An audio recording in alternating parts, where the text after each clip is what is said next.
స్వప్న వీరు గుంటూరు నుంచి ఇక్కడ తైలాభిషేకానికి వచ్చారు. తనకి వివాహం జరిగిన తర్వాత మొదట ఒక అబ్బాయి పుట్టడం జరిగింది. అబ్బాయి పుట్టిన తర్వాత 4 సార్లు అబార్షన్ అయింది. అబార్షన్స్ అవుతూ ఉండడం వల్ల గర్భసంచి చాలా బలహీనంగా ఉంది. మీకు ఈ పిల్లలు పుట్టకూడదో, ఒకవేళ గర్భం నిలబడినా కూడా అది పిల్లలు క్షేమంగా ఆరోగ్యంగా పుడతారనే నమ్మకం లేదు.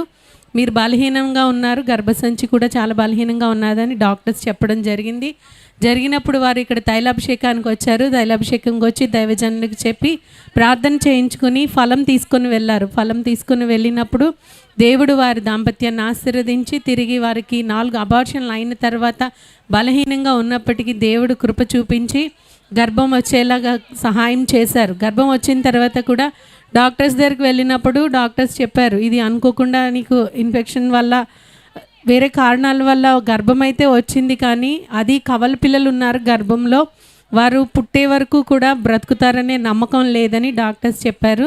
చెప్పినప్పుడు తను ఇక్కడికి వచ్చి దైవజనులతో మళ్ళీ ప్రార్థన చేయించుకున్నప్పుడు దైవజనులు చెప్పారు, నీకు దేవుడు ఇచ్చింది ఇది, వారు ఆరోగ్యంగా పుడతారని చెప్పినప్పుడు అదేవిధంగా దేవుడు కార్యం చేసి 2 కవల పిల్లల్ని, బాబులు, ఎంతో ఆరోగ్యమైన చక్కటి కవల పిల్లల్ని దేవుడు వారికి అనుగ్రహించారండి. దైవజనులు నిదర్శన్ అని వారికి నామకరణం చేయడం జరిగింది.